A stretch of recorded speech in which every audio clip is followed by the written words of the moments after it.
வணக்கம் நண்பர்களே. இந்த வீடியோ நீங்கள் பார்க்கறதுக்கு முன்னாடி ஆஸ்ட்ரோ சயின்ஸ் சேனலை சப்ஸ்கிரைப் பண்ணாம பார்த்தீங்கன்னா மறக்காமல் சப்ஸ்கிரைப் பண்ணிடுங்க. அப்படியே எல்லாருக்கும் பெல் சிம்பிளை கிளிக் பண்ணிடுங்க. அப்படின்னா தான் நான் போடுற வீடியோஸ் உங்களுக்கு அப்டேட் ஆகிக்கிட்டே இருக்கும்.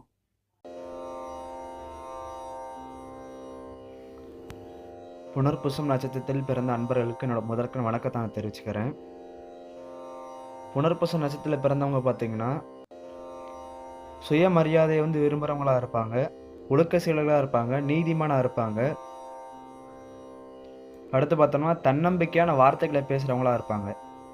இவங்க பார்த்தீங்கன்னா எப்பயுமே ஒரு அவங்க சின்ன வயசுனாலும் சரி பெரிய வயசுனாலும் சரி எப்பயுமே தன்னை ஒரு மரியாதை ஒரு கௌரவம் அப்படிங்கிற ஒரு எண்ணம் இவங்ககிட்ட ரொம்ப அதிகமாக இருக்கும். தன்னை எல்லாரும் மதிக்கணும் அப்படின்னு ஆசைப்படுவாங்க. இவங்களோட சிந்தனைகள் அப்படின்னு பார்த்தீங்கன்னா ரொம்ப தர்ம சிந்தனைகளாக இருக்கும். அதே மாதிரி பார்த்தீங்கன்னா இந்த நட்சத்திரம் பார்த்தீங்கன்னா குருவோட நட்சத்திரமாக இருக்கனால குரு சம்மந்தப்பட்ட காலத்துவங்கள் ஃபுல்லாமே இவங்களுக்கு மேக்சிமம் பொருந்தும். அடுத்து பார்த்தோம்னா இவங்க எப்பயுமே ஏற்கனவே சொன்ன தன்னம்பிக்கை விடாதவங்களா இருப்பாங்க. எந்த ஒரு விஷயமா இருந்தாலும் விடாமுயற்சியில் இருப்பாங்க. இவங்க எடுக்கிற ஒவ்வொரு முயற்சியில எப்பயும் உறுதியாக இருப்பாங்க. இவங்களோட சிந்தனைகளும் பார்த்தீங்கன்னா ரொம்ப ஆழமான சிந்தனைகளாக இருக்கும்.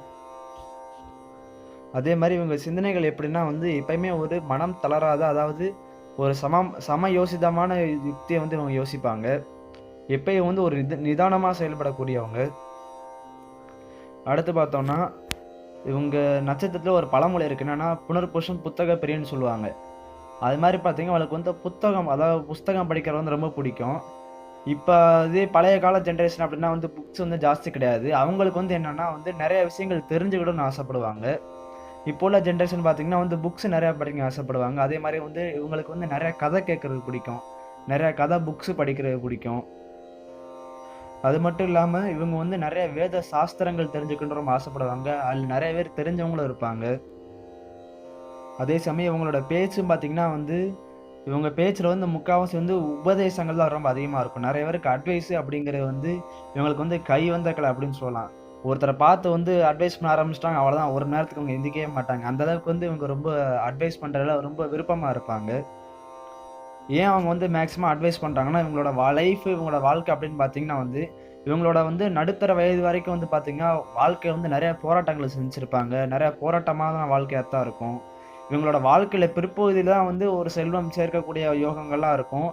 இன்னும் ஒரு நல்ல நிலைமைக்கு வர யோகங்கள்லாம் இருக்கும். ஏன்னா இவங்களோட வாழ்க்கைங்கிறது பார்த்தீங்கன்னா ஆரம்ப கட்ட காலத்துலேருந்தே ரொம்ப கஷ்டத்தில் ரொம்ப வறுமையில் வாழ்கிற மாதிரி தான் இருக்கும். ஆனால் இவங்க தான் பிற்காலத்தில் பேர் சொல்லும்படியாக வருவாங்க. ஏன் சொல்ல வரேன்னா இந்த நட்சத்திரத்தில் ராமர் பிறந்தார். ராமர் பிறந்து அவரோட வாழ்க்கை ஆரம்ப கட்ட காலத்தில் ரொம்ப கஷ்டங்கள் போராட்டங்கள் இருந்தாலும் அவரோட பிற்காலத்தில் பார்த்தீங்கன்னா அவரோட வாழ்க்கை நல்லா சூப்பராக தான் இருந்துச்சு. அடுத்து பார்த்தோம்னா இவங்க ஒரு நல்ல நீதிமானாக இருப்பாங்க. இவங்க சொன்ன சொல் தவறாமல் இருப்பாங்க. இவங்க சொல்கிற சொல்லு பார்த்தீங்கன்னா நிறைய கேட்கணும் போல தோணும். அந்தளவுக்கு இவங்களோட பேச்சு ரொம்ப அமைதியாக இருக்கும். இவங்க நிறைய அன்பு, அதாவது மேக்சிமம் அன்பை இவங்க செலுத்துகிறவங்களா இருப்பாங்க. கோபம் அப்படிங்கிறது இவங்ககிட்ட மேக்சிமம் இருக்காது. பட் அப்படியே கோபம் வரதா இருந்தால் எல்லா கோபத்தையும் அட்ட டயத்தில் காமிக்கிறவங்களா இருப்பாங்க. அதாவது கோபம் எப்பயாச்சும் ஒருக்க வரும். அந்த கோபம் இது வரைக்கும் கோவப்படாத அளவுக்கு ரொம்ப கோவப்படுவாங்க. ஆனால் மேக்சிமம் இவங்க கோவத்தை வெளியே காமிச்சுக்கிட மாட்டாங்க. எந்த அளவுக்கு அன்பாக சொல்ல முடியுமோ அந்த அளவுக்கு சொல்லுவாங்க. நான் ஏற்கனவே சொன்னேன் இவங்க ஆலோசனை சொல்கிறதுல பெரிய மன்னர்கள் சொன்னேன். அதனாலே பார்த்தீங்கன்னா அவங்கள நிறைய பேர் மத போதர்களாக வருவதற்கு வாய்ப்பு இருக்குது. அதே மாதிரி மனநல மருத்துவராக வர்றதுக்கு வாய்ப்புகள் அதிகமாக இருக்குது. நான் ஏற்கனவே சொன்னேன் இன்னொன்று வேத சாஸ்திரங்கள் இதெல்லாம் உங்களுக்கு கைவந்தக்கள் அப்படின்னு சொல்லியிருந்தேன். அதனாலே பார்த்தீங்கன்னா புனர்பூச நட்சத்திரத்தவங்க பிறந்தவங்க மேக்சிமம் இந்த ஜோதிட கலை கற்றுக்கிறதுக்கு நிறைய வாய்ப்புகள் இருக்குது.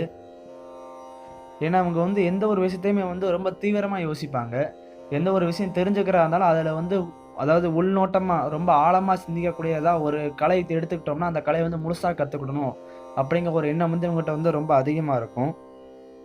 அதே சமயம் அதில் எவ்வளோ போராட்டங்கள் எவ்வளோ பிரச்சனைகள் வந்தாலும் அதை கற்றுக்கிடாம விட மாட்டாங்க. இவங்க வாழ்க்கை அப்படின்னு பார்த்தீங்கன்னா இவங்க வாழ்க்கையில் நிறையா ஜெயிச்சிருக்காங்களோ இல்லையா, பல தோல்விகளை செஞ்சுருப்பாங்க. ஆனால் தோல்வியும் பார்த்தீங்கன்னா இவங்க ரொம்ப ஒரு பெரிய விஷயமா எடுத்துக்கிட மாட்டாங்க. நமக்கு இதெல்லாம் ஒரு பெரிய விஷயமே கிடையாது, நான் எனக்கு வெற்றியோட படியாக தான் எடுத்துக்கணும் அப்படின்ட்டு இவங்களோட எண்ணம் நேர்முக போக்காக தான் போகும். அதே மாதிரி பார்த்தீங்கன்னா இவங்க வாழ்க்கையில் நிறைய பேர்கிட்ட ஏமாந்துருப்பாங்க. ஏன்னா இவங்களோட காம்பினேஷன் அப்படின்னு பார்த்தீங்கன்னா குரு சந்திரன் காம்பினேஷன் மாதிரி வரும். ஏன்னா ஜென்ம சந்திரன் இருக்கும் இடத்த தான் வந்து நம்ம நட்சத்திரம் சொல்லுவோம். சந்திரன் அதே மாதிரி இவங்க நட்சத்திரம் குரு அப்படிங்கனால வந்து குரு சந்திரன் காம்பினேஷன் இருக்கனால இவங்க வந்து நிறைய பேர்ட்ட ஏமாந்துருக்கிறதுக்கும் வாய்ப்புகள் இருக்குது.